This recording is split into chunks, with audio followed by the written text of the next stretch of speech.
de hoy va a tratar acerca de los isocostes.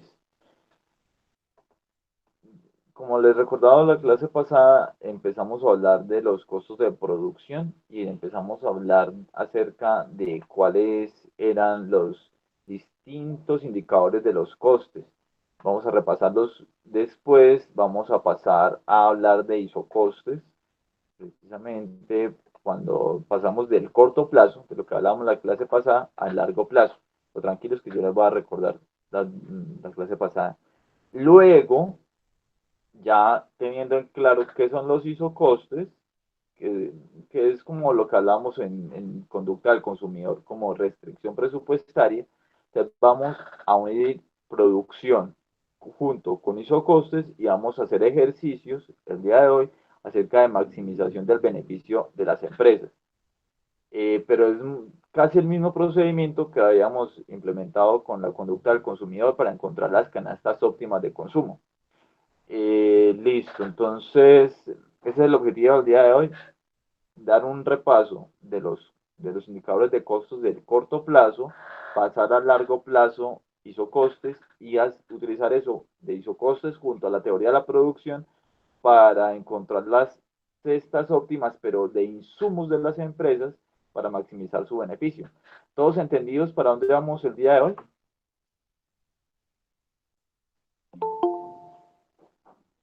Sí, señor.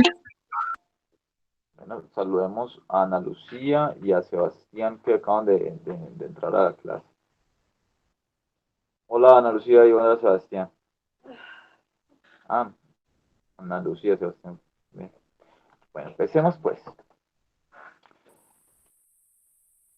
Para recordar la clase pasada, habíamos hablado acerca de el coste a corto plazo. ¿Qué es corto plazo? Dirán ustedes, pues corto plazo en economía hace referencia al tiempo donde la empresa no puede elegir todos los factores de producción, sino que se enfrenta a restricciones en uno de ellos. Por ejemplo, cuando la maquinaria es solo una cantidad y no tiene manera de cambiarla con facilidad, tiene solamente un computador, un espacio, una bodega, todo esto. Entonces, toda su producción se ve supeditada a cuánta maquinaria tiene en el momento disponible.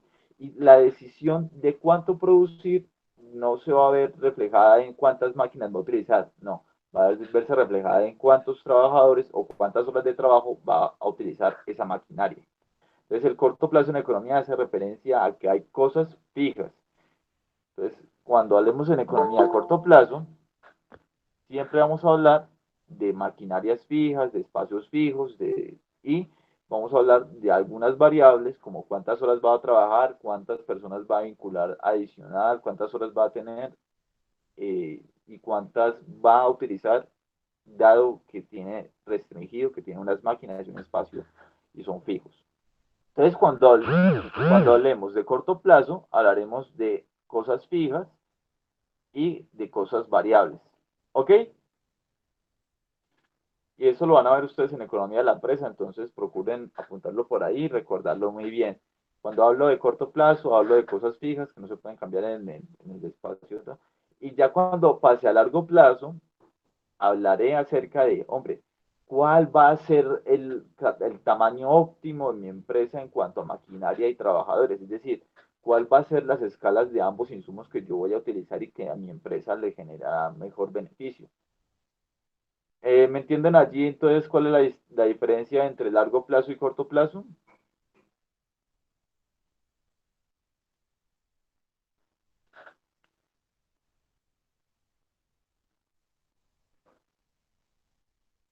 ¿Todos entienden cuál es la diferencia entre corto plazo y largo plazo?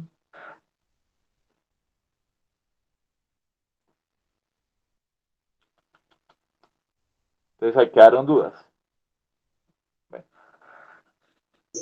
Pues la diferencia sería que en el de corto plazo pues tiene menos variables a largo plazo, pues como posiblemente se evidencia ahí. sí, señor.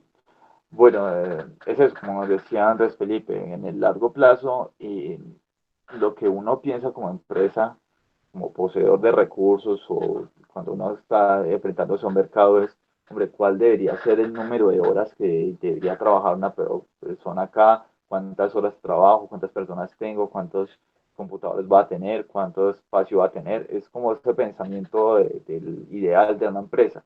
Mientras que en el corto plazo es como, bueno, con estas restricciones que tengo el día de hoy, tengo tanta maquinaria, tengo tantos equipos, ¿cuál debería ser el nivel de trabajadores que yo debería vincular en esta situación?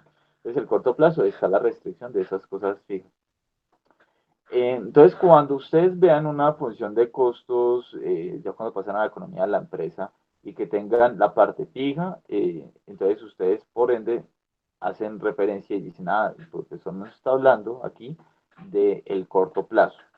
¿Qué caracteriza a la función de costos de una empresa en el corto plazo? En el corto plazo, la función de costos tiene ciertos comportamientos como les voy a mostrar acá. Ah, bueno, aquí tengo que hacer una aclaración muy importante. Esto es como se caracteriza a la empresa promedio, la empresa común, a todas, como la más frecuente de todas. Pero vamos a ver, si nos alcanza el día de hoy, si no la semana entrante, que hay ciertas características a veces de las industrias que les presentan ciertas capacidades como son las economías a Profe, qué escala. pena. Le pido una disculpa, es que yo vivo al lado de las universidades y están haciendo aquí un paro. Le pido una disculpa. No me hacen escuchar bien y hay un inconveniente y al parecer va a haber una protesta aquí al lado de la casa. Ah, qué pesar, Juan. Juan, si tienes alguna duda o algo, te remites al video. Sí, por favor. Listo, profe, tranquilo, gracias. Qué pena. Listo. Listo. Sigamos. Vamos a contar con las participaciones de Juan, que siempre son tan acertadas como las de muchos. Pero bueno, vamos entonces a hacer una aclaración. Voy a mostrarles el comportamiento de los costos de una empresa típica, una empresa promedio, una empresa común y corriente. Sin embargo, para que ustedes lo tengan presente, cuando vamos en esta clase o la próxima a hablar de economías a escala, de producciones a escala, de escalas de producción, cuando hablemos de curva de aprendizaje, hay muchas distintas empresas que a veces se salen del promedio. Entonces, tienen ciertas capacidades que les va a permitir que su curva de costos sea un poquito distinta. Vamos a ver, antes de llegar a eso, cómo es el comportamiento de una empresa promedio en sus costes cuando está en el corto plazo. Primero, las empresas pasan por diferentes etapas y es que en el corto plazo su coste total, pues obviamente siempre que está creciendo, como lo vemos aquí en esta fila, en esta grafiquita que vemos el coste total aquí en la parte de arriba. Esta parte del coste total es esta línea roja. Ah, un momento muchachos, un momento por favor. Voy a aumentar el tamaño del mouse.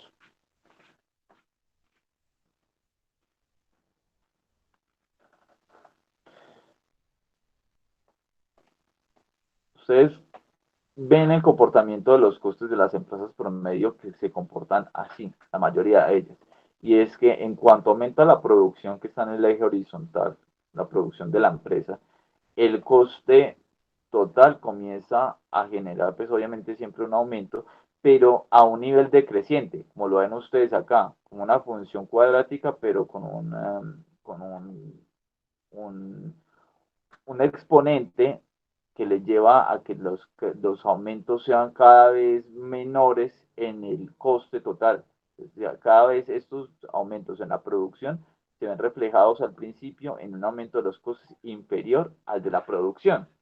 Es decir, que si la producción se duplicó, el coste menos que se duplicó, se multiplicó por 1.5, 1.2. O sea, cada vez el aumento en el coste no se emparenta con el aumento de la producción hasta cierto momento de la producción. Y es cuando el coste total ya más que responde a este aumento en la producción y más que duplicarlo, cuando se duplica la producción, se triplica o genera más costes.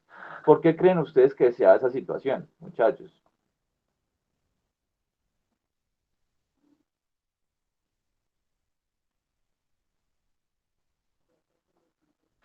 Yo se los voy a explicar más adelante, pero suelten ustedes sus globos. ¿Cuál creen ustedes que sea el punto que dice que la empresa generar más producción le va a generar un aumento en los costos mucho más alto que en la producción? ¿Por qué creen ustedes que sea esa situación?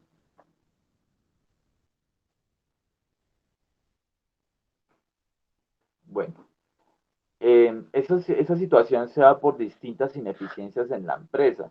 La empresa comienza a presentar saturación en sus factores fijos, en sus espacios, sus maquinarias, sus, todos esos, todas esas maquinarias, espacios fijos, cuando le vinculan más variables, le llega a un punto de saturación donde no genera mayor beneficio a la empresa vincular más variables, sino que le daña la producción a los que estaban anteriormente. Los trabajadores adicionales que entran a esta empresa a generar más producción con esos factores fijos ya comienzan a presentar estorbos entre ellos, ineficiencias. Las horas adicionales de trabajo que uno tiene a veces no se vuelven más productivas que las primeras. Todo eso comienza a aparecer en la empresa, esos momentos de ineficiencia.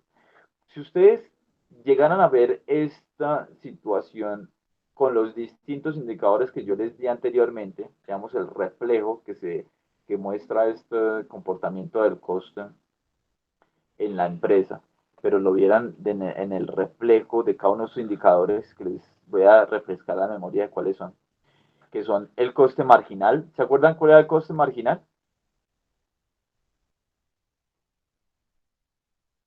¿Alguien lo recuerda?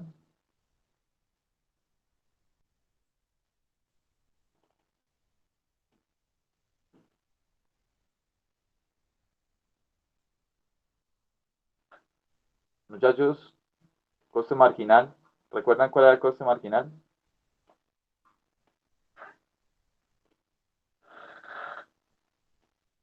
¿Por qué están tan callados?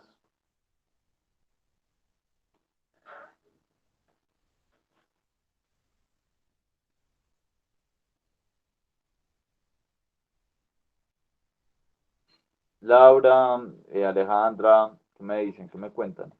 ¿Se acuerdan cuál era el coste marginal de la empresa? Ana Lucía. Es la diferencia entre el coste anterior al actual, ¿no? Claro. Sí, es cuánto le agrega al coste total de la empresa producir una unidad adicional de lo que sea lo que la empresa produce. O sea, cuánto en verdad me va a generar de costes generar una unidad más. Si una empresa produce zapatos, el coste marginal del último zapato es, hombre, ¿cuánto se me incrementó los costes totales de la empresa con ese aumento de la producción, con ese único zapato? Entonces, ese va a ser el coste marginal de la empresa. Es importante tenerlo presente para lo siguiente.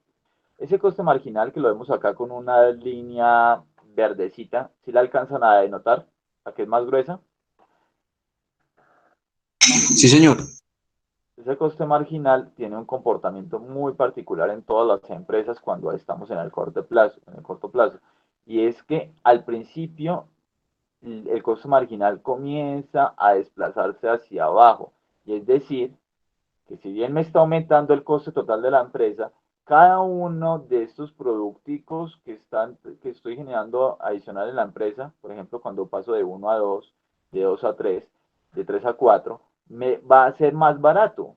Veo cada vez producir hasta cierto punto la empresa me va a generar que el próximo producto sea más económico que el anterior. ¿Por qué se da esa situación, muchachos, cuando estamos en el corto plazo?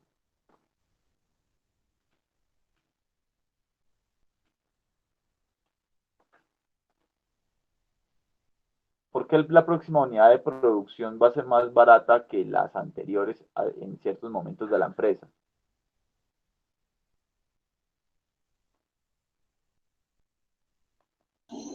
Porque entre más producto los costos fijos comienzan a disminuir, digo yo. Los costos fijos siempre van a estar igual.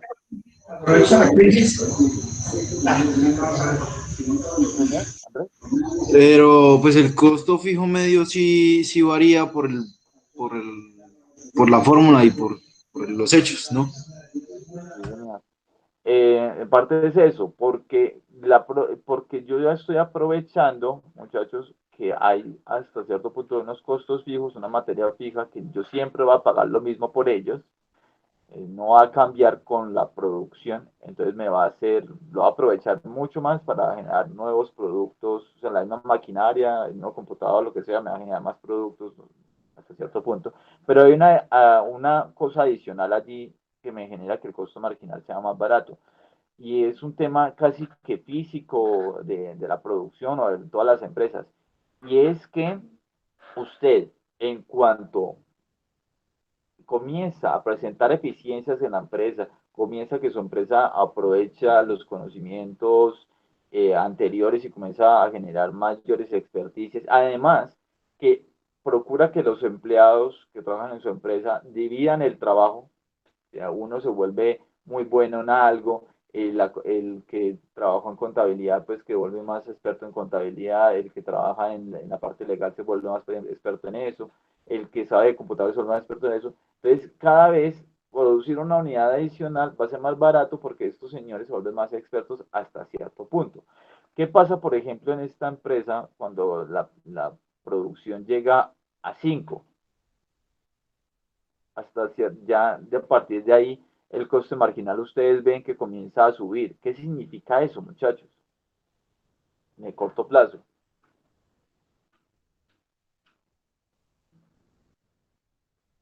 Bueno, les voy a explicar qué pasa acá. Cuando ya llega un punto de demasiada especialización en la empresa y que ya las personas ya no se pueden especializar aún más de lo que se especializaban antes, además que no pueden usar el mismo factor fijo que ya tenían los otros, ya tenían los otros trabajadores, o ya cuando llegan a trabajar entre todos y tienen el mismo espacio, el mismo lugar de trabajo y las mismas máquinas, ya el próximo señor no le va a generar la misma producción a la empresa, sino que le va a generar esos más costos. No se ve reflejado eso en la producción, sino que se va a ver reflejado es que ese señor me va a costar un poco más que la anterior. Entonces, otra vez el costo marginal de toda la producción de la empresa, otra vez se va a disparar por esa ineficiencia de este señor. Es que no me va a estar aportando mucho cada uno de en producción, sino que me va a aportar es en costos y en ineficiencia de la empresa, porque ya le va a empezar a estorbar a los demás. Entonces eso vuelve otra vez a subirse el coste marginal. Entonces el coste marginal va a tener esa presentación como lo vemos aquí. Primero, el coste marginal de las empresas típicas comienza a decaer y llega a un punto en que vuelve a caer. Ese es el coste marginal, la verdecita. Veamos otro comportamiento del coste de la empresa en el corto plazo. Veamos el coste total medio. ¿Se acuerdan que era el coste total medio? La línea púrpura. ¿Por qué el coste total del medio de la empresa comienza a mostrar ese comportamiento de acá? Y es que comienza a bajar primero y luego de cierto punto otra vez vuelve a subir. ¿Qué es lo que pasa acá en esta empresa, muchachos? ¿Por qué el coste total medio comienza a bajar? ¿Se acuerdan qué es el coste total medio? Antes de seguir.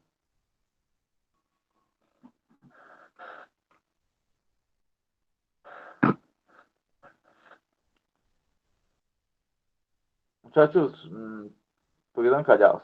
¿Qué le pasa a Ana? ¿Qué le Es pasa el a Ale?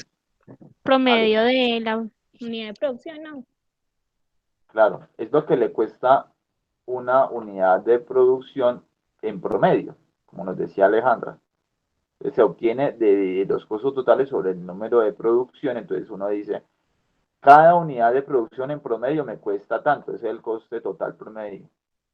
Entonces yo les estoy mostrando que una empresa típica, normal, el coste total medio de la producción comienza, en cierta fracción de la producción comienza a caer. ¿Por qué cae ese coste total medio de la empresa?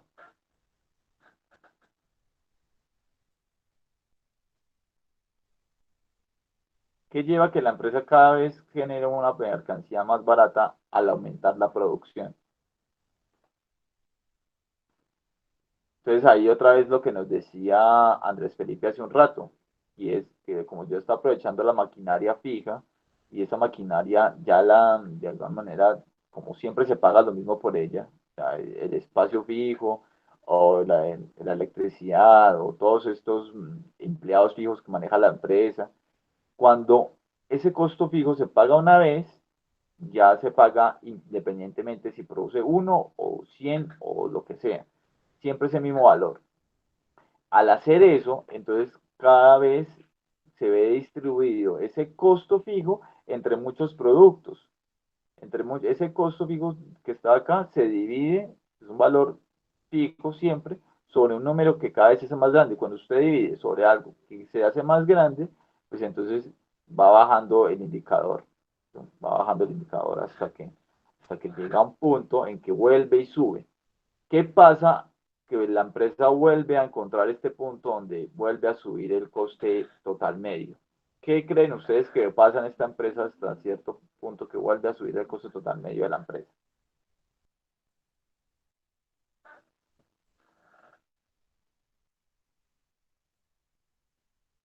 ¿Qué lleva a que esto no perdure y que el coste total medio permanezca bajando y sino que vuelva a subir? Bueno, este coste total medio presenta esa forma de que vuelve a subir porque se ve impulsado se ve impulsado por el aumento en el coste variable medio. El coste total medio, como se acuerdan ustedes en la fórmula, era coste total medio es igual a la sumatoria del coste variable medio y el coste fijo medio. ¿Se acuerdan de eso?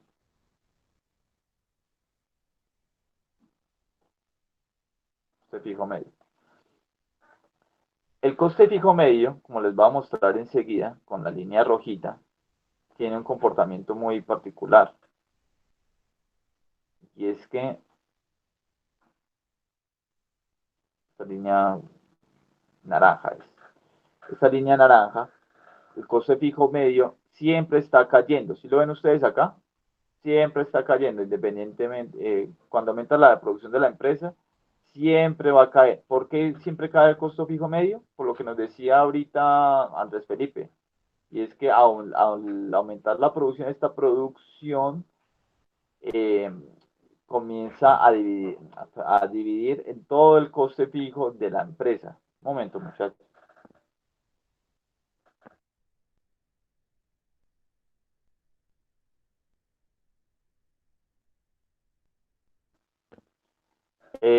Esta producción, si es 1 o 11, siempre va a estar relacionada con un mismo coste fijo, que está acá.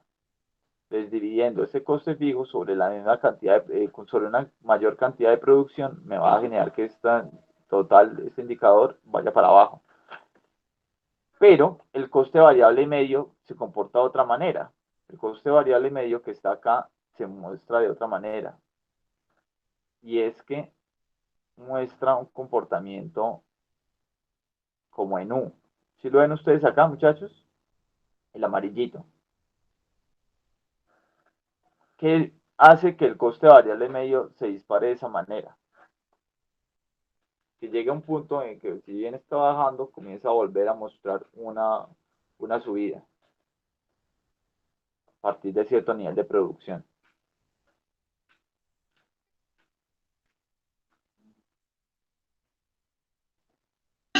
Porque como es ese es el, no, ese no, qué pena, bro. Pero ¿qué creerías tú por qué razón el coste Porque variable medio? pues como es el conjunto de los otros costos, pues si varía uno, varía lo otro, entonces varía de igual manera, se va a mantener medio estable. Eh, digamos, cierta parte, pues sí. ¿Quién tiene otra teoría?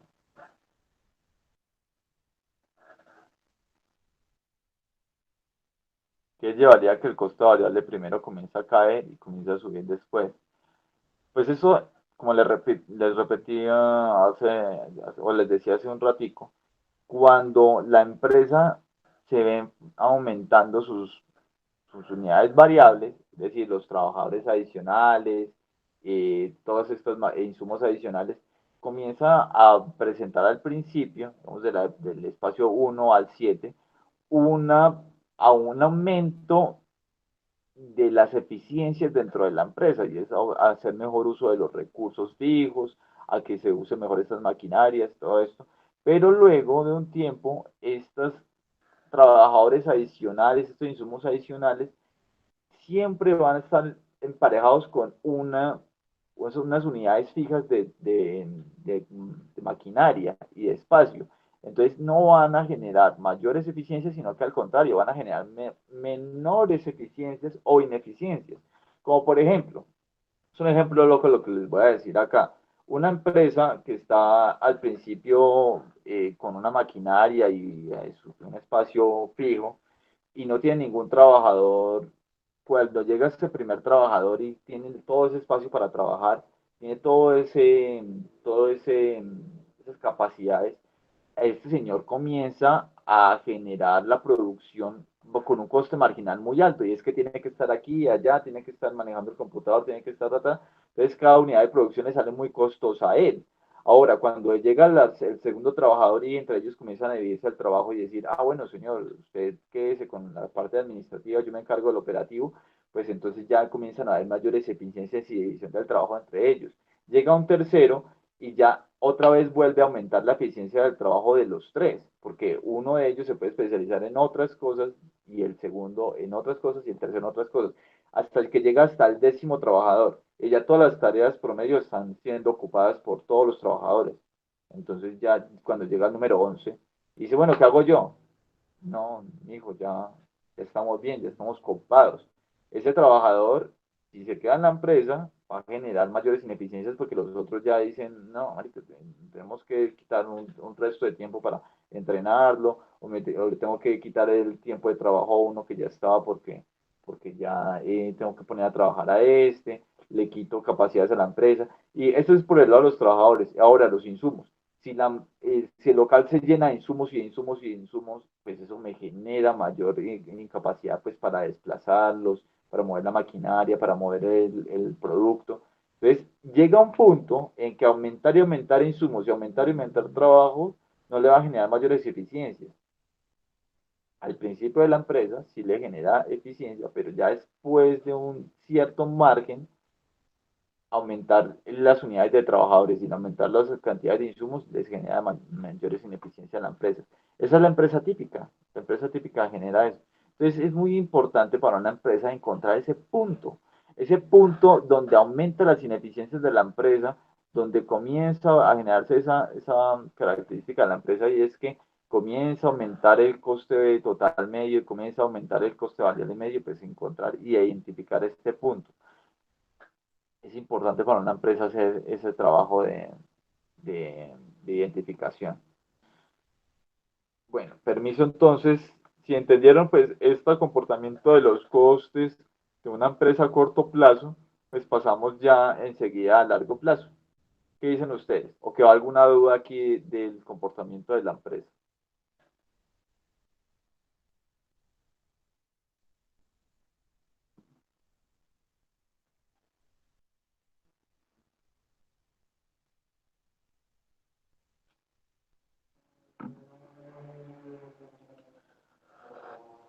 ¿Queda alguna duda? ¿O puedo hacer también una aclaración muy importante? Sí, profe, haga la aclaración, profe. Listo. Bien, muchachos, para que lo tengan presente de aquí a cuando vean economía de la empresa. Cuando ustedes vean en economía de la empresa, el profesor que les dé esa materia, les pregunte cuál es el punto de cierre de una empresa.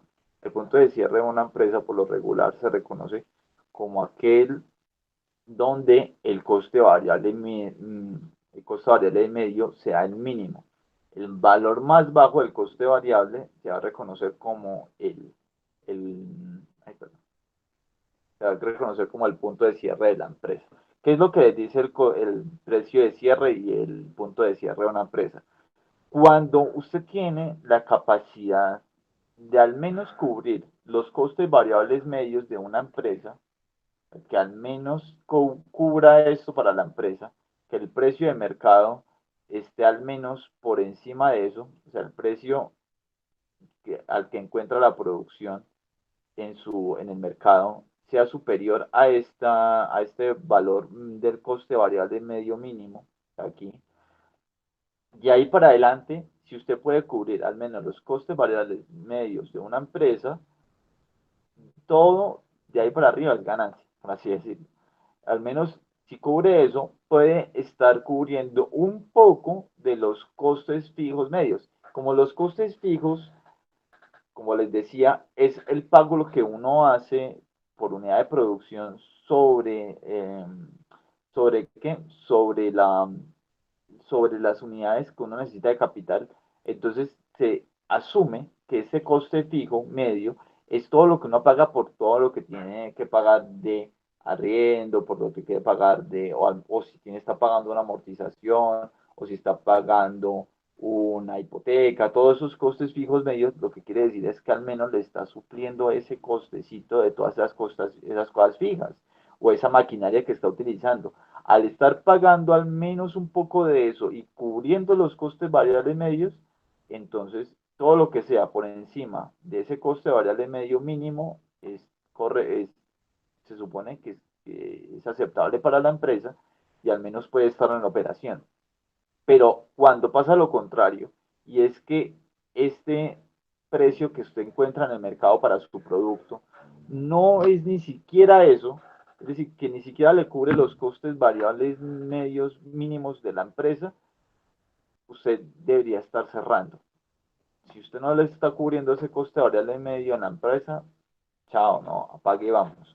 Porque no siquiera está pagando algo de los costes fijos y los insumos y los factores variables no le están siendo lo suficientemente, bueno, que están suficientemente caros y no puede estar cubriéndolos, entonces usted está, digamos, de alguna manera subvencionando el, la labor de la empresa. Entonces no está de alguna manera generando mayores beneficios, ni siquiera ni en el corto plazo, ni apuntándole a largo plazo. Entonces ese es el punto de cierre de la empresa, cuando usted encuentra el coste variable medio mínimo de la empresa. Ese es. Bueno, para igual que lo tengan presente, que lo van a ver con más detalle en economía de la empresa. Bueno, muchachos, ¿alguna duda frente a esto?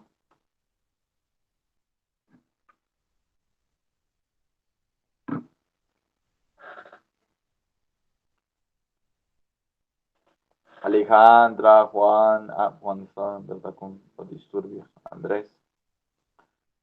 Bueno. Sebastián, hola, que lo veo entrar y salir. ¿Qué le ha pasado? Profe, no, tengo el internet fallando. Bueno, nadie tiene dudas, entonces con su permiso dejo esta parte del corto plazo que allá les había hablado la semana pasada, que ya damos por terminado y pasamos a largo plazo. Entonces, como les decía al principio de la clase, en el corto plazo siempre hay factores fijos, pero en el largo plazo, que es como el espacio donde uno se imagina la empresa, donde decide cuál van a ser el nivel de factores que vamos a manejar de capital y de trabajo en la empresa. Y es decir, cuál es la escala de producción que yo voy a manejar y cuáles van a ser las combinaciones que yo voy a manejar permanentemente dentro de mi empresa. Ese es el largo plazo. Mientras en el corto plazo hablábamos de que, bueno, ya estoy cerrado a estas escalas de producción, a esta maquinaria, cuánto debería vincular de variables. Mientras en el largo plazo piensa es, bueno, cuál deberían en verdad ser las cantidades que yo vincule de maquinaria, capital, espacio y trabajo. Entonces, en el largo plazo, en verdad, es como algunas veces como el lugar donde uno se imagina la escala de la empresa, o se plantea cuál debería ser la escala de la empresa al ver el mercado, pues, cómo se comporta y cuál es la demanda que usted ve en el mercado de lo que sea que usted vaya a vender, a producir. En el largo plazo, la empresa puede alterar todos sus factores de producción. Ese es el objeto de una empresa, poder decidir y no estar predeterminado a que haya una cosa fija, o algo que no le, que de alguna manera esté amarrado, pues. Cuando una empresa piensa en el largo plazo, por lo regular piensa en la elección de factores que le va a minimizar los costos, en tal caso ya no piensa en términos de factores fijos. Todas las empresas se enfrentan a la decisión de seleccionar los factores para obtener un determinado nivel de producción con el menor coste posible. Para simplificar, seguiremos trabajando con dos factores variables, trabajo y capital. Ahora, vamos a seguir utilizando estas mismas dos categorías, pero como estamos en el largo plazo, vamos a reducir esta realidad y decir, hombre, la empresa, cuando se está decidiendo sobre cuáles van a ser sus niveles de insumos, ambos van a ser variables. Listo, muchachos. ¿Sí entienden hasta ahora qué es el largo plazo y cuál es la diferencia con el corto plazo?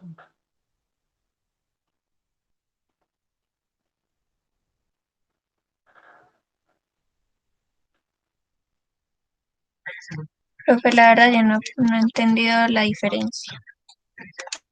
Bueno, vuelvo acá. En el corto plazo, la empresa se enfrenta a una restricción y es que hay cosas fijas. Hay un material que está fijo, hay una maquinaria que está fija, un espacio que está fijo. La empresa se ve amarrada a una cierta disposición de maquinaria, como en el ejercicio 1 del taller, ¿se acuerdan? El ejercicio 3 del taller, donde no puede variar todas las cosas, sino que tiene una maquinaria y tiene que saber seleccionar cuántos trabajadores va a vincular en la empresa. ¿Sí, Laura? Sí, profe. Listo.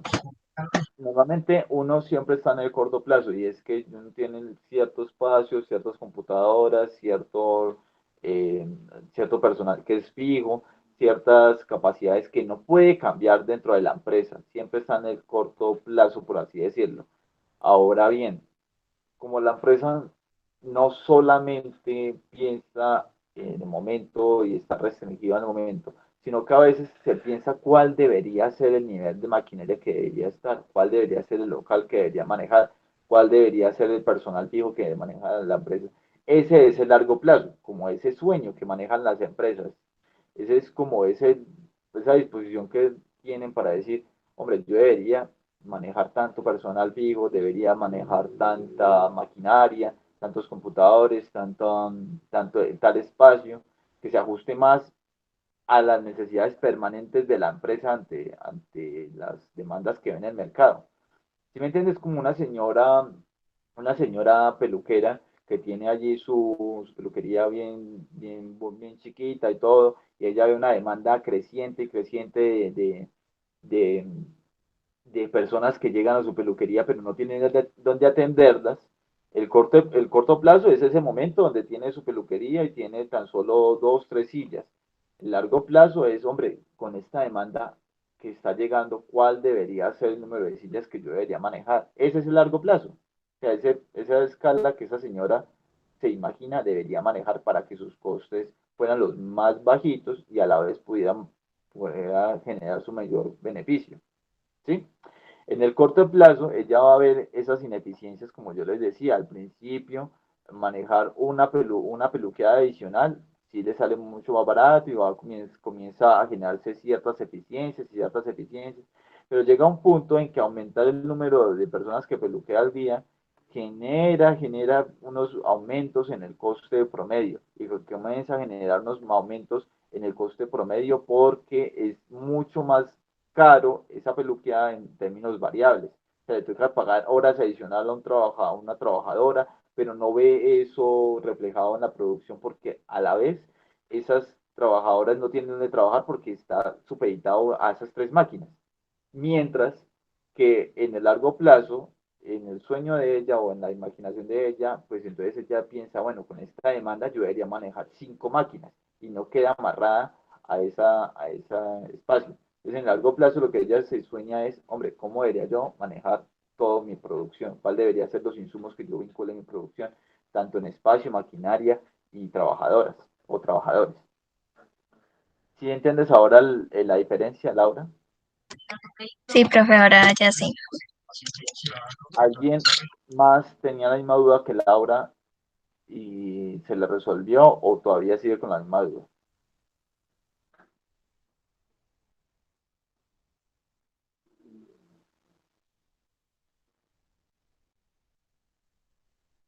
Alejandra, ¿qué nos dices?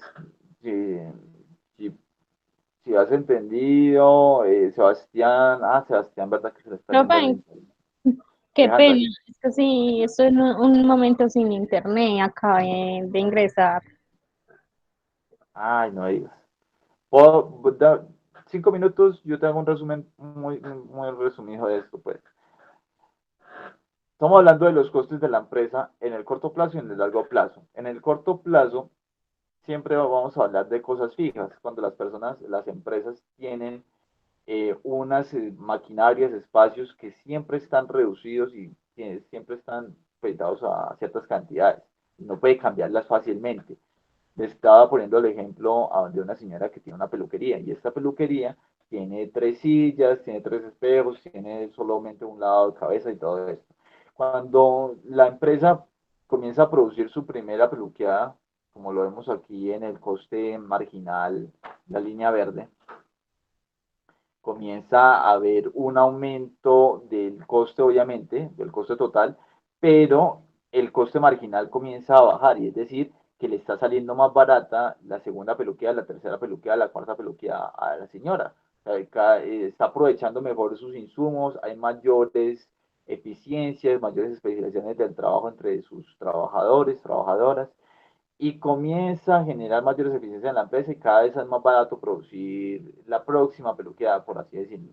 Cuando llega un punto de la empresa en que comienza a aumentarse el coste marginal, ¿y por qué es eso? Porque ya otra vez, ya llegaron todas las eficiencias posibles a la empresa y agregar una peluqueada adicional significaría o desplazar a una de las señoras o poner o traer una trabajadora adicional de otra parte, pagarle un costo más caro o, o la empresa ya comienza a generar como choques entre las trabajadoras, a estorbarse entre ellas, o trabajadores, para no ponerle, no reducirlo a género.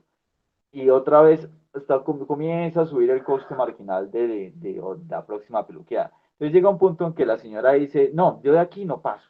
Yo con estos espacios fijos que tengo, con estas maquinarias que tengo, con estas 3 sillas que tengo, yo debería quedarme hasta este punto y no producir más.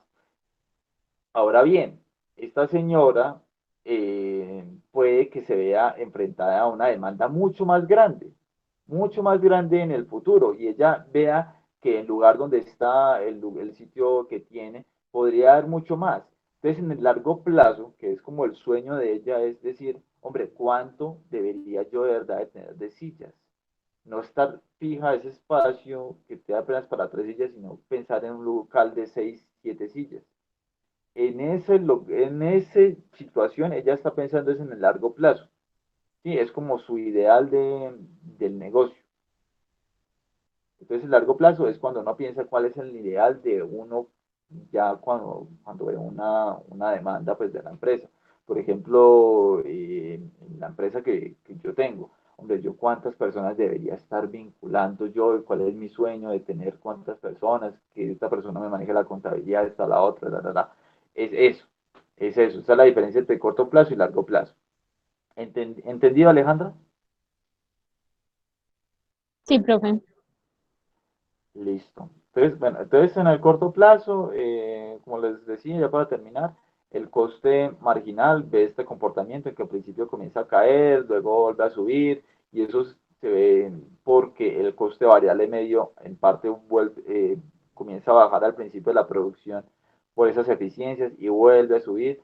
Y este de acá que vemos con una línea púrpura que está aquí es el precio de cierre de la empresa, y es que si una empresa en el corto plazo ni siquiera está cubriendo esos costes variables medios mínimos, o sea, este punto de acá donde produce 7, si al menos no le cubre esto, no, chao, hablamos, salga del mercado porque usted ni siquiera cubre lo que está consumiendo o comiendo la empresa en el corto plazo, y no está haciendo agregaciones al coste fijo de la empresa, la maquinaria, el espacio, todo eso.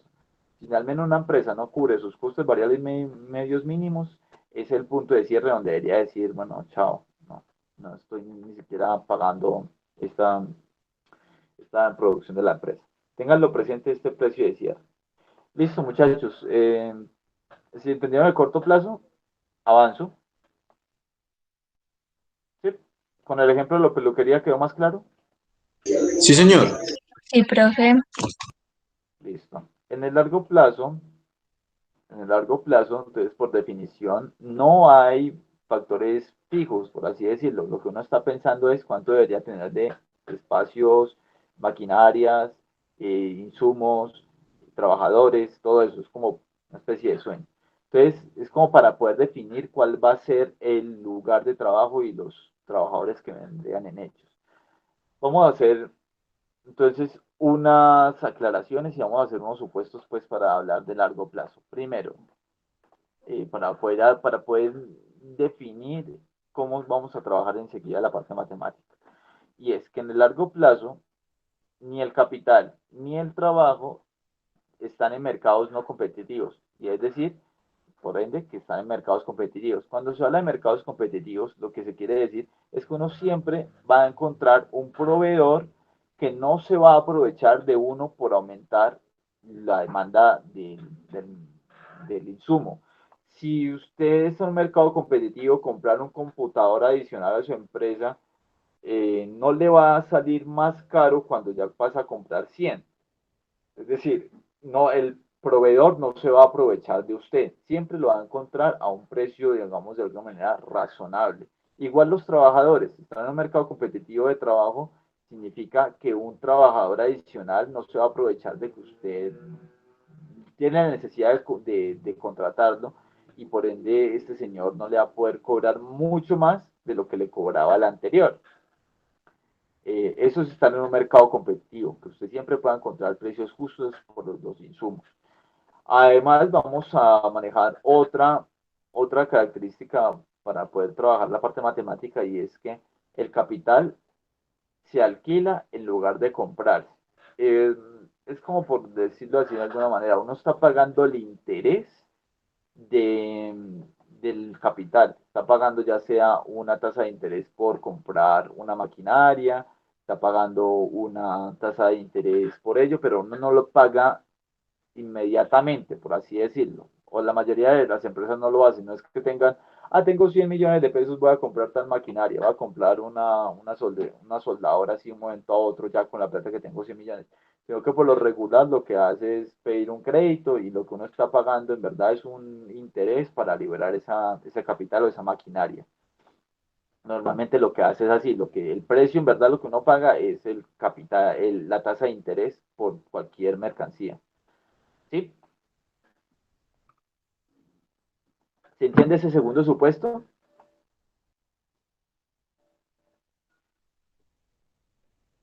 Pues está un poquito difícil de entender.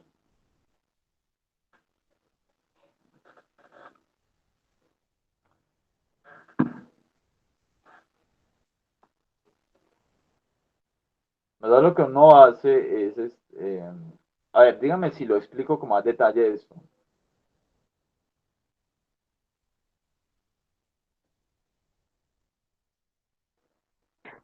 Profe, sí, yo no lo entendí. Bueno.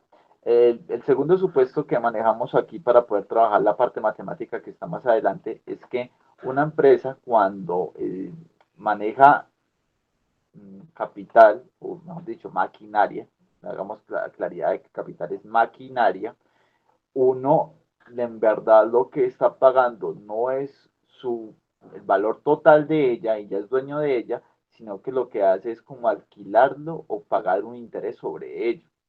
Es decir, que no es el dueño final de la maquinaria, sino que está pagando ya sea un crédito por ella o está pagándole a un dueño de esa maquinaria para que se la preste al menos un rato. El dueño de ellos es ya sea el banco o lo que sea, y uno termina estar pagando de eso. ¿Qué se refleja eso en la realidad con uno? Y es que uno cuando está pagando, ya sea, bueno, las empresas por lo regular, cuando está pagando una maquinaria, por lo regular no lo paga inmediatamente con la plata que tiene en el bolsillo. La mayoría de empresas no son capaces de ello, sino que paga un interés por el crédito que utilizó para comprar esa maquinaria. ¿Cierto? Una persona, una empresa normal, no va a decir, no, va a comprar esa soldadora, pum, toma, señor, listo, es mía y soy dueño. Por lo regular lo que hace es ir a un banco, el banco le dice, bueno, ¿para qué necesita la plata? Necesito plata para comprar esa soldadora, ok, tome, me hace favor y me paga una cuota y me va pagando el interés sobre ella. Entonces uno le está pagando al banco el alquiler sobre esa máquina, en realidad. Vamos a trabajar sobre ese supuesto, ¿sí? Que la mayoría de las empresas se comportan de esa manera. ¿Ok?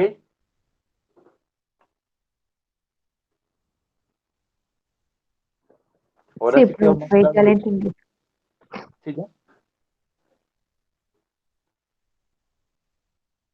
Bueno, a partir de ese primero y segundo supuesto, entonces vamos a llegar al tercero, y es que como ustedes se van a encontrar en un mercado de factores competitivos, y es que no va a haber nadie que le va a hacer una suerte de, no se va a aprovechar de usted, ni tanto los dueños de los factores como el capital, ni los trabajadores. Entonces usted siempre va a encontrar precios fijos del capital y el trabajo. Siempre, no importa cuánto va a demandar de ambas cosas, siempre va a encontrar los mismos precios, siempre va a encontrar la misma tasa de interés, siempre va a encontrar el mismo salario para todos los trabajadores. ¿Sí? Si no importa si pidió 100 millones o 1000 millones, la tasa de interés se va a mantener. Si contrató 100 trabajadores o 1000 trabajadores, la tasa de salarial se va a mantener. Eso es importante para lo que vamos a hacer enseguida. Entonces, bueno, vamos a centrar atención en la combinación óptima de factores de la empresa en base a estos supuestos. Y es que siempre los precios, tanto de la tasa de interés que vamos a manejar de ahora en adelante, que se llama R, que en inglés es Rate of Interest, que es R, y W, que es la tasa salarial, que es wage en inglés.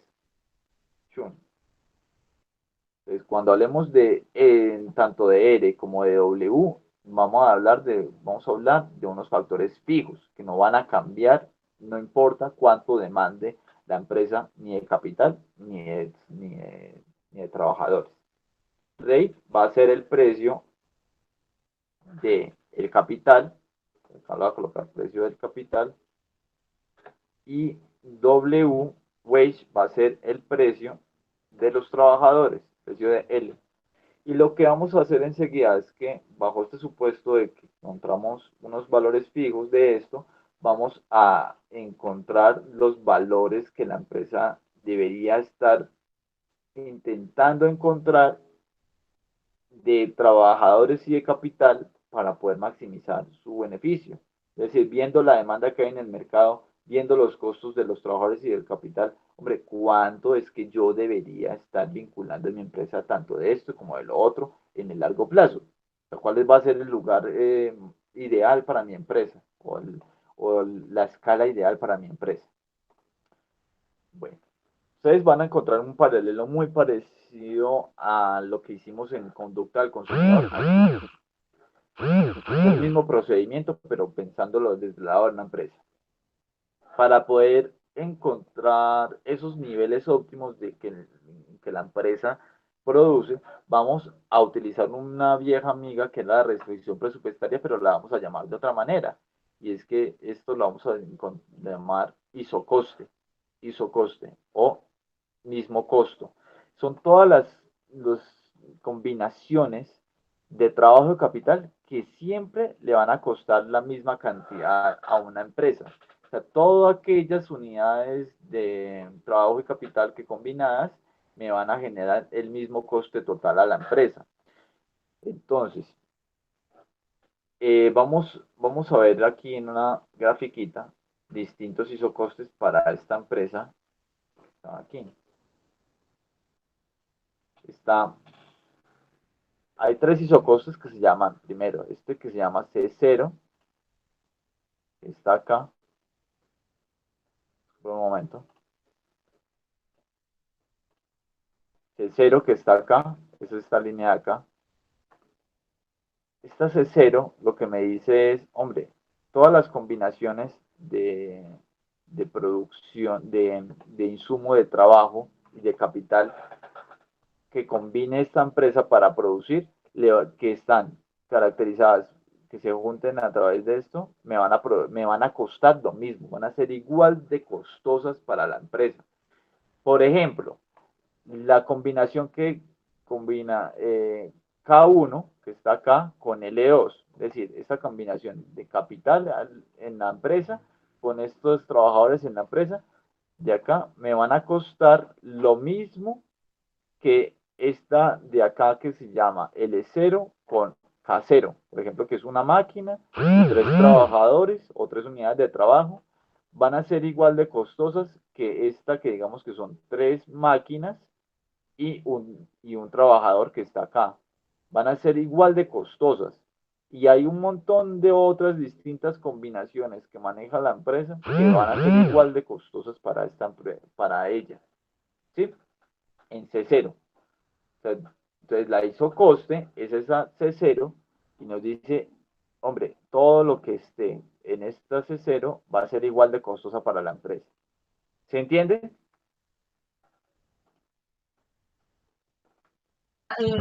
Sí, señor. ¿Quién dijo que no? ¿Luisa? No, profe, que sí. Ah, perdón, sí. Listo. Entonces el cero son todas las combinaciones que son igual de costosas. Ahora, hay otras líneas de isocostes, infinitas en realidad, como por ejemplo está la C1, que la vamos a remarcar aquí con púrpura, que maneja otros costes. Y son otras combinaciones, por ejemplo K1 y L1, que son 3 trabajadores, 3 unidades de capital y 2 trabajadores. Y son tan costosas como otras combinaciones de maquinaria de capital. Ahora bien, el objeto de la empresa, a fin de cuentas, siempre va a ser no encontrar el coste mínimo de la empresa, sino cuál va a ser el objeto final de la empresa. Encontrar el coste mínimo o cuál va a ser el objeto de ustedes como un empresario. Llegar a cubrir toda sí, la demanda que se tiene, igual teniendo también ahí reducción de costos, porque tampoco cubrir la demanda y teniendo muchos costos, no, pues no es lo ideal. Exacto. Entonces lo que uno hace como empresario, a fin de cuentas, es que cuando tiene una producción y cuando tiene una meta de producción, como nos está diciendo muy acertadamente Laura, es que ustedes lo que hacen es ponerse una meta de producción y ahí es donde entra la isocuanta a hablarnos. ¿Recuerdan qué es la isocuanta?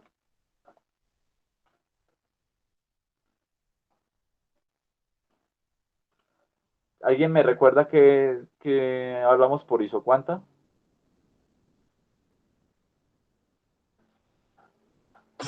No eran las distintas combinaciones que hay entre capital y trabajo, pues Que nos generan la misma producción, ¿cierto? sí. Que nos generan la misma producción. Por ejemplo, esta isocuanta que se llama Q1, son todos los puntos de capital y trabajo que nos va a generar la misma producción. Entonces, lo que uno quiere como empresa, en realidad, como nos decía muy intuitivamente Laura, muy claro, es, hombre, si yo conozco una demanda y yo tengo una meta de producción de tanto, ¿cuál debería ser mi objetivo? No solamente cubrir los costos, sino que ese costo sea el mínimo y me alcance para la producción que yo tengo destinada o que tengo como objetivo. Entonces, lo que va a hacer una empresa por lo regular es intentar encontrar esta producción, por ejemplo, que es la que le quiere apuntar a la línea púrpura, pero con la línea de isocostes más bajita, o sea, el coste más bajito de todos. ¿Dónde me pueden decir ustedes se encuentra ese punto? ¿Cuál es esa combinación que esta empresa puede decir, hombre, yo aquí me quedo? Ese sería el objetivo de mi empresa, tener tales cantidades de producción y tales cantidades de trabajadores o trabajo, por decirlo así. ¿Cuál debería ser ese punto? al que debería apuntarle la empresa.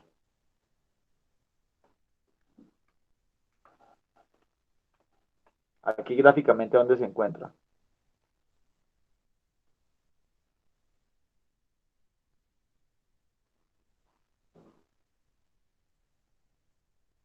¿Nadie?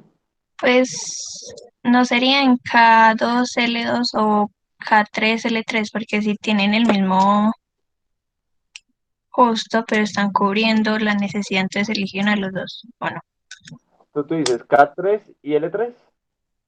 sí, o K2 y L2. K2 y L2. Entonces, mira, miramos, por ejemplo, K2 y L2. Estamos, ¿bajo qué costos estamos en este punto? En este punto y en este punto. Son el mismo costo, ¿cierto? K3 y L3 y K2 y L2 son igualmente costosos porque están en el mismo isocoste. ¿Sí lo ves tú?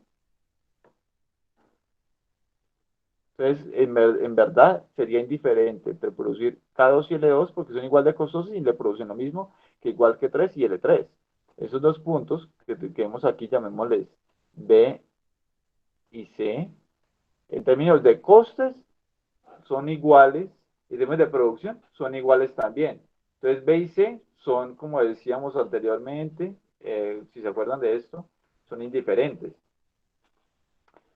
Ahora, ¿esos son los únicos puntos donde puede producir esa cantidad de Q1 o hay otro?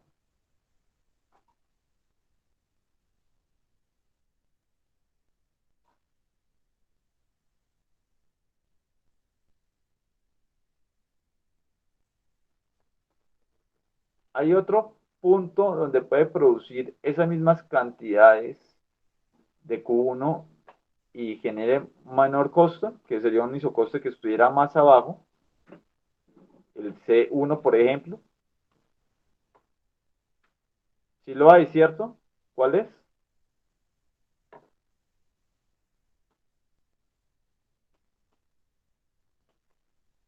¿No lo ven acá, muchachos? El punto A.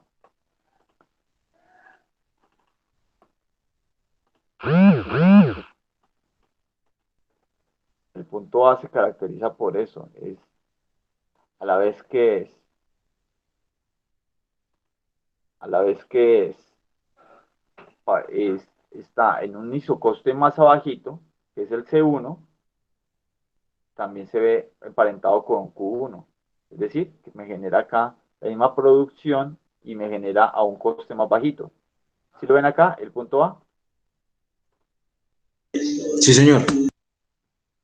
Ahora bien, entonces, esto es lo que uno por lo regular como empresa quiere. Hombre, esto, encontrar esta vaina, encontrar este punto A. ¿Cuál es el que me encuentra la isocuanta más bajita con esto? Pero ¿qué caracteriza este punto A? Que son tangentes ambas cosas, la isocuanta y la isocoste son completamente tangentes, se cruzan en ese punto, tienen la misma pendiente. Entonces veámoslo, ya lo vimos gráficamente, entonces queremos encontrar este punto donde la isocoste sea tangente a la isocuanta, y era como lo habíamos visto anteriormente en la teoría del comportamiento del consumidor. Entonces lo que quieren hacer es encontrar ese A, ¿cierto? Entonces el problema se centra en encontrar el punto donde la isocoste sea igual a la isocuanta. ¿Cómo hacen, cómo hacen eso ya lo hicimos, cómo hacen esa búsqueda? ¿Qué caracteriza ese punto A?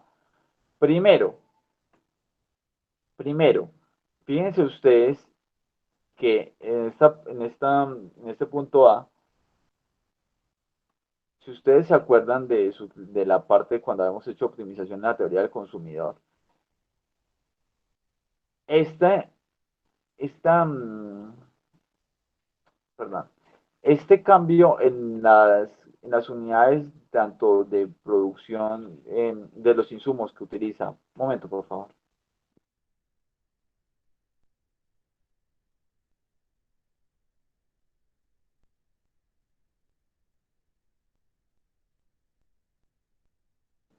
Un momento que está acá como carrasposo. Les voy a poner un ejercicio aquí, sencillito. Fíjense ustedes, muchachos, de una situación. Cuando una empresa decide pasar, digamos, del punto A al punto B, como hemos visto antes.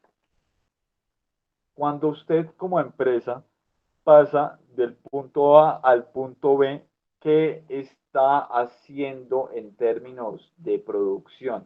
Está sacrificando una producción marginal que, gracias, una producción marginal que le está dando unas unidades de trabajadores por unas producciones adicionales que le da la maquinaria. Esto, como lo hemos visto en las clases pasadas, ¿se acuerdan cómo era? O sea, es como la productividad marginal que está sacrificando de una cosa por obtener la productividad marginal que está obteniendo de otra. Productividad marginal de L sobre la productividad marginal de K.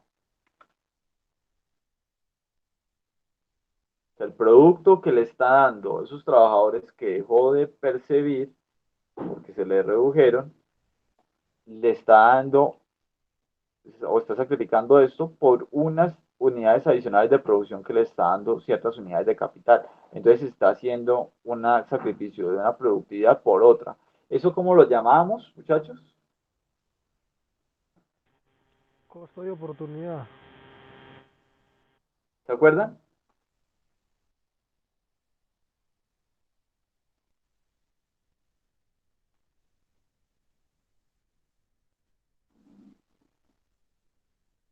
¿No se acuerdan de eso?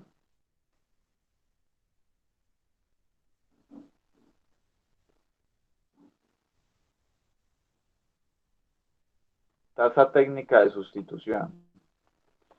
Esa es la tasa técnica de sustitución, hombre. Yo cuánto estoy recibiendo de una cosa, o también lo pueden leer de esta manera, hombre. Si yo necesito desprenderme de unos trabajadores adicionales, cuánto yo necesito vincular del otro insumo para poder suplir y mantener siempre la misma producción. Entonces, eso es la tasa técnica de sustitución. Es a la vez una medida del sacrificio, como a la vez una medida de cuánto yo necesito reimponer de un insumo por el otro que ya no tengo disponible. Entonces, ya si ustedes entendieron acá esto de la TTS, miren ustedes una situación muy, muy curiosa. Imagínense que este cambio ya no pase de L1 a L2, sino que sea chiquitico, sea pequeñito, pequeñito. Por ejemplo, que pase de L1 a un valor por acá que esté más acá. Y eso le significa un cambio pequeñito de K1 a otro K que vaya más arribita. Esto de acá, como es una pendiente, ustedes siempre infinitesimalmente van a tener una pendiente aquí que le va a cruzar esta vaina, que le va a cruzar esa isocuanta, perdón. En este caso, hagámoslo aquí con el color verdecito, es como una especie de pendiente que hay acá. La TTS es una pendiente de todas estas isocuantas. De esta isocuanta Q1, en este punto la TTS es una lineecita que cruza acá. Como ustedes ven acá, esto es igual que la isocoste, ¿cierto? Si nosotros queremos encontrar el punto A, entonces la idea es encontrar que la TTS sea igual a la isocoste. Ahora, ¿cuál es la isocoste? En términos matemáticos, es la división entre los precios tanto del capital como del trabajo. En este caso, va a ser igual a, lo voy a escribir así, al precio de el trabajado sobre él. ¿Sí? Si estamos hablando de productividad marginal del trabajo arriba y productividad marginal del capital arriba, entonces eso va a ser igual a W sobre E. ¿Ya? Entonces, la idea de todo esto es encontrar la productividad marginal a la izquierda e igualarlo con la división entre los precios del trabajo y el capital, que es W sobre E. Cuando uno hace esto y despeja la ecuación, entonces ya encuentra cuáles son los niveles óptimos de K y de L que la empresa debería estar vinculando en el largo plazo para poder maximizar los beneficios de la empresa. ¿Ya? Eso es lo que vamos a intentar buscar, encontrar las productividades marginales e igualarlas con la división de los precios. Bueno, ¿ya saben para dónde vamos?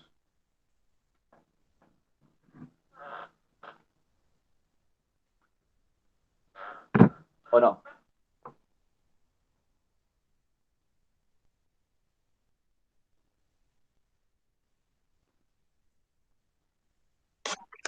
Sí, profe. Listo. Operacionalmente es así. Yo les estaba explicando la situación de por qué se da de esa manera, pero se da así. Listo. Esto también nos dice una cosa muy interesante. Si ustedes hacen comienzan a hacer unas transformaciones de esto, vamos a ver aquí más abajito, no para rayar. Cuando ustedes tienen productividad, ay, perdón, voy a escribir en otro color más oscurito.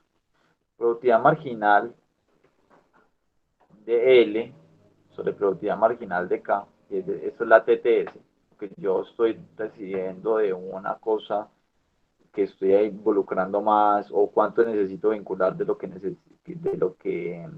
que puedo vincular por haber perdido tanta productividad de lo que se me fue y lo igualo con la relación de precios.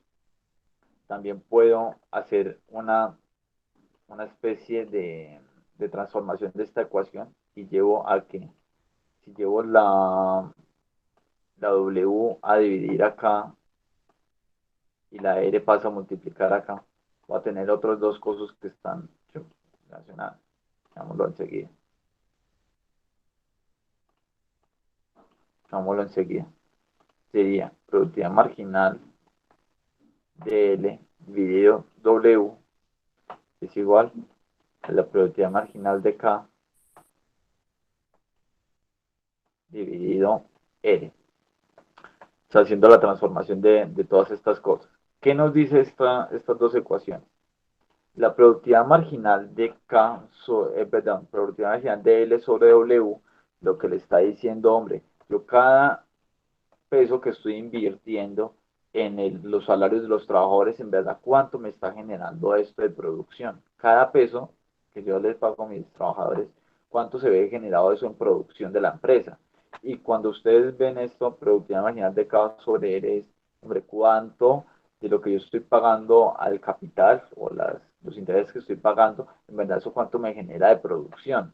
Cuando estas dos cosas son exactamente iguales, es porque entonces la empresa no tiene motivos algunos para aumentar su nivel de trabajadores y a la vez no tiene una intención por aumentar su nivel de capital. O sea, esas dos cosas están en equilibrio perfecto. Cuando pasa una situación distinta, cuando estas dos cosas no son iguales, esto es solamente un ejemplo, cuando estas cosas no son iguales, es porque una de las dos cosas es mucho más alta que la otra, ¿cierto? Por ejemplo, si la productividad marginal de los trabajadores, o mejor dicho, lo que me está aportando los trabajadores o cada peso que yo invierto de trabajadores en mi empresa es más alto de lo que me genera el capital, en este caso debería estar aumentando el número de trabajadores que hay en mi empresa, ¿cierto? Porque es más productivo los trabajadores que el capital, ¿cierto? Entonces comienzo a bajar el capital que hay en la empresa y comienzo a subir los trabajadores, porque como está siendo más productivo cada peso invertido en trabajadores, pues entonces debería estar vinculando más trabajadores, ¿cierto que sí? Cuando pasa esto,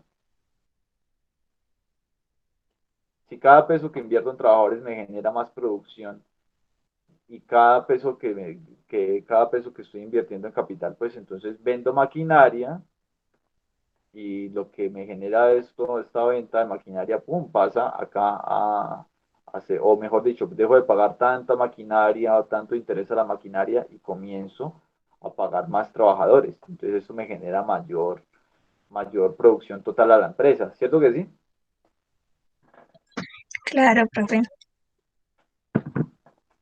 Si eso llegara a ser cierto, como yo les contaba anteriormente, la productividad marginal de cada factor comienza a ser cada vez, cuando aumenta ese mismo factor, cada vez se hace menos productivo y comienza a hacer que el factor comience a ser, le agregue menos y menos producción a la empresa, porque este factor, por ejemplo, el trabajador, en cuanto más hay, más hay, más hay, cada vez el número 20 va a ser menos productivo que el número 19 y el número 18 y tanto. Entonces la productividad de los trabajadores comienza a caer hasta otra vez que estas dos cosas se igualan. Entonces la empresa no tiene motivos para moverse otra vez de acá. Y cuando en la productividad marginal del capital comienza a ser ya mucho más alta que la productividad marginal del trabajador, como he dicho, cada peso invertido en maquinaria me genera más que los trabajadores, entonces lo que hace la empresa o debería hacer es aumentar el capital y bajar el número de trabajadores. Y otra vez vuelve ese vaivén en que se igualan y queda otra vez en este punto donde esta vaina es igual. Entonces este siempre va a ser el punto de equilibrio o el punto gravitacional sobre el que los que la empresa giran en largo plazo, como que en que las dos productividades se igualan permanentemente. Listo. 7:52. ¿Les parece si les doy el descanso para pasar el ejercicio práctico ya de esto? Para que ustedes lo ayuden a hacer los ejercicios ya con números y precios.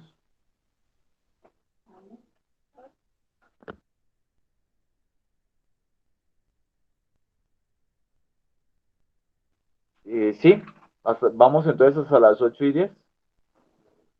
Listo, profe. Listo, profe. A las 8:10 y ya pasamos entonces a hacer esto, un ejercicio con unos datos tipo parcial. Ustedes van a calcular cuál debería ser el número de trabajadores que tiene la empresa y cuál debería ser el número de capital o unidades de maquinarias que maneja la empresa. ¿Listo? Bueno, silencio otorga, entonces los espero a las 8:10. Listo, profe.